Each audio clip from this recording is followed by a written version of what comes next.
Learning market से तो बनी इसमें। आज हम एक बहुत इंपॉर्टेंट ट्रेडिंग साइकोलॉजी पे डिस्कस करेंगे। जो ट्रेडिंग साइकोलॉजी ऐसी है जिसको अगर आप नहीं फॉलो करते हो तो आप बड़े ट्रेडर बनने का नहीं सोच सकते। देखिए स्टॉप लॉसेस की बात, इमोशन की बात, वो सब मैं नहीं करूंगा क्योंकि देखिए सारे यूट्यूबर्स वो बताते हैं एंड सब सही बताते हैं, तो उसमें मैं क्या ऐड ऑन करूं। मैं एक इंपॉर्टेंट ट्रेडिंग साइकोलॉजी बताऊंगा जो कि हमारे इंडस्ट्री के सबसे बड़े ट्रेडर डब्ल्यू डी गैन, जिनको बोला जाता है, जो 33rd डिग्री ऑफ फ्री मैसनर थे, जिनका comparison in terms of brain Isaac Newton या फिर एल्बर्ट आइंस्टाइन के संग किया जाता है, उनका जो थ्योरी था इस चीज के ऊपर वही डिस्कस करने की कोशिश करूंगा। कुछ लोगों को समझ में आया, कुछ लोगों को नहीं समझ में आएगा, लेकिन अगर आपको ट्रेडर बनना है आपको ये समझना बहुत जरूरी है। पहली चीज, उनका कहना था कि हम बाय डिफॉल्ट या तो नेचुरल बिग बुल हैं या बिग बियर है। ठीक है, हम कभी भी ये मान के चलते हैं कि हम अगर लॉन्ग ट्रेड लेंगे तो हम बहुत पैसा कमाएंगे, या हम शॉर्ट ट्रेड लेंगे तो हम बहुत ज्यादा पैसा कमाएंगे।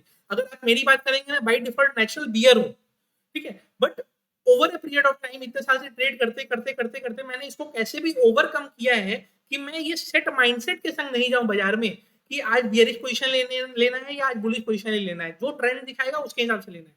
उनका कहना यह था, अगर आप नेचुरल बियर हैं, अगर आपने कोई चीज शॉर्ट करके रखी है, आपका 2000 पॉइंट का लॉस भी हो गया, 2000 रुपए का लॉस भी हो गया, आप पैनिक नहीं करोगे, आपको रात में सुकून की नींद आएगी, आपको एकदम टेंशन फ्री आपका लाइफ चल रहा होगा। क्यों? क्योंकि वो बाय डिफॉल्ट आपके अंदर से फीलिंग था कि हम इसको शॉर्ट करके चलेंगे तो हम रिटर्न कमा सकते हैं। आप नहीं कमा रहे हो, लेकिन वो अपने माइंड से आप झगड़ा नहीं कर रहे हो वहां पे। बट अगर आप नेचुरल बियर हो और आपने एक लॉन्ग पोजिशन ले लिया, लॉन्ग पोजिशन में 100 रुपए प्रॉफिट आते ही ना, आप पहला काम करो, क्या करोगे? आप ट्रेड को काट दोगे। क्यों? क्योंकि आपका बाई नेचर, आपको नेचर क्या कह रहा है कि नहीं, ये इतना आ रहा है ना भाई, लॉन्ग ट्रेड में ले लो ले लो ले लो। तो हम बियरिश माइंडसेट वाले ट्रेड में 2000 रुपए लॉस लेने को रेडी हैं, लेकिन बुलिश माइंडसेट वाले ट्रेड में 100 रुपए प्रॉफिट में हम काट लेंगे। इसको वाइस वर्सा करते हैं। इन्वेस्टर्स जो होते हैं उनके पास कोई चॉइस नहीं होता है कि वो बुल रहे हैं या बियर रहे हैं, राइट? क्योंकि उनको उनका शेयर का वैल्यू जो बढ़ेगा तो ही उनको प्रॉफिट है। तो जो इन्वेस्टर्स होते हैं वो बाई डिफॉल्ट नेचुरल बुल होते हैं। उनको प्रॉफिट कब आएगा? जब मार्केट में उनके शेयर की प्राइसेस बढ़ेगी, तो उनके पास कोई चॉइस तो हुआ नहीं। ट्रेडर्स जो होते हैं उनके पास दोनों ऑप्शन होता है, बुलिश या बियरिश रहने का। अगर आप मान लो बुलिश ट्रेडर हो, आपने लॉन्ग कर दिया ट्रेड को, बाजार 1000 पॉइंट वहां से गिर भी गया ना, आप लॉस बियर करने को रेडी हो। क्यों? क्योंकि आप मानते हो बाजार अब बहुत गिर गया, अब तो ऊपर जाएगा ही, अब तो ऊपर जाएगा ही। और जैसे ही आपका बाजार वहां से 100 पॉइंट ऊपर आता है, आप स्टॉप लॉस 1000 पॉइंट का कर लिए थे, लेकिन जैसे ही 100 पॉइंट ऊपर आता है आप प्रॉफिट लेने को रेडी हो। क्यों? क्योंकि आप तो 1100 पॉइंट कवर करके आए हो ना। तो यही चीज होती है। अगर लेकिन इसी चीज को मिटिगेट करने के लिए लोग क्या सजेस्ट करते हैं, देखिए आप स्टॉप लॉस लिया करिए, आपका ट्रेड गलत हो सकता है। देखिए वो स्टॉप लॉस ना कभी भी ट्रेड के लिए नहीं होता है, वो आपकी साइकोलॉजी के लिए होता है। मैं ऐसे भी ट्रेडर्स को जानता हूं जो 20 पॉइंट का स्टॉप लॉस के संग 200 पॉइंट का ट्रेड लेते हैं। बैंक निफ्टी निफ्टी में 20 पॉइंट का स्टॉप लॉस लगाते हैं, 200 पॉइंट का ट्रेडिंग लेते हैं। क्यों?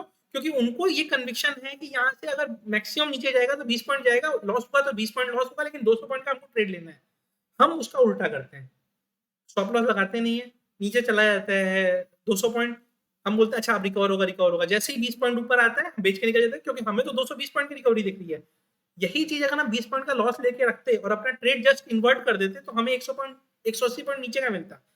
तो हमेशा माइंडसेट आपको इसी से एडजस्ट करना है कि मार्केट का ट्रेंड जो हो हमको उसके संग प्ले करना है। जो ट्रेंड इज फ्रेंड जो सारे लोग बताते हैं, उसी लॉजिक से हमें करना है कि अगर ट्रेंड हमारे अगेंस्ट जा रहा है तो हम ट्रेंड के साथ चले ना, हम ट्रेंड के अगेंस्ट जाने की कोशिश ना करें। कॉन्ट्रेरियन बेट भी कैलकुलेटेड रिस्क होता है, जो लोग बहुत स्मार्ट ट्रेडर लोग लेते हैं, क्योंकि उनको पता होता है ये बॉटम बन रहा है, यहाँ पे बॉटम पे लेते हैं, ऊपर का निकाल लेंगे। बट वो करते करते बहुत साल लग जाता है, तब तक हो सकता है कि आप मार्केट से ही बाहर चले जाओ, क्योंकि आपने इतने लॉसेस कर लिए हैं। इतने लोग जो ट्रेडर्स मार्केट में बने रहते हैं, बचे रहते हैं, क्यों करते हैं? क्योंकि उन्होंने अपने माइंडसेट को ऐसा एडजस्ट कर दिया है कि आज वो नेचुरल बुल या नेचुरल बियर नहीं है। उनको दिखता है कि आज गोल्ड ऊपर जाने वाला है तो बाई करेंगे वो, और उसके बाद उतना पॉइंट लेके जाएंगे। और उनको दिखता है कि बुलिश ट्रेंड में भी गोल्ड $1920 से नीचे होकर $1850 आ रहा है, तो वो शॉर्ट भी करेंगे, भले उनके पास गोल्ड की हजार हजार करोड़ की होल्डिंग होगी, लेकिन वो शॉर्ट करके वो $70 भी कमाएंगे। क्यों? क्योंकि उनको ये पता है कि भाई ट्रेंड के संग खेलने पे ज्यादा इनकम आएगा कंपेयर टू अपना माइंडसेट रखने पे। इनफैक्ट हम लोग जितने भी ट्रेडर्स आपको दिखाई देते होंगे ना, हम लोग सबके बड़े बड़े इन्वेस्टमेंट्स होते हैं मार्केट में। हम कभी नहीं चाहते कि मार्केट गिरता रहे। हम लेकिन ऊपर जा रहे हैं, हमारा इन्वेस्टमेंट का वैल्यू बढ़ रहा है। जब नीचे गिरता है ना, तो हम शॉर्ट साइड में अगर बैठते हैं, तो हम वो लॉसेस रिकवर करते हैं जो हमारे इन्वेस्टमेंट का वैल्यू डिक्लाइन हो रहा है। तो नेट नेट ना हम प्रॉफिट में होते हैं ना लॉस में होते हैं। बाजार जब ऊपर जा रहा होता है तो हम डबल प्रॉफिट में होते हैं। तो कोई भी एनालिस्ट ये नहीं चाहेगा कि बाजार गिर जाए, लेकिन हम लोग अपने साइकिल को एडजस्ट करते रहते हैं, पोजीशंस को एडजस्ट करते रहते हैं, सो दैट हमारा इन्वेस्टमेंट का रिटर्न हम मैक्सिमाइज कर पाए। तो चलिए, काफी ज्यादा लंबी वीडियो हो गई साइकोलॉजी पे, इससे ज्यादा बात नहीं करनी चाहिए।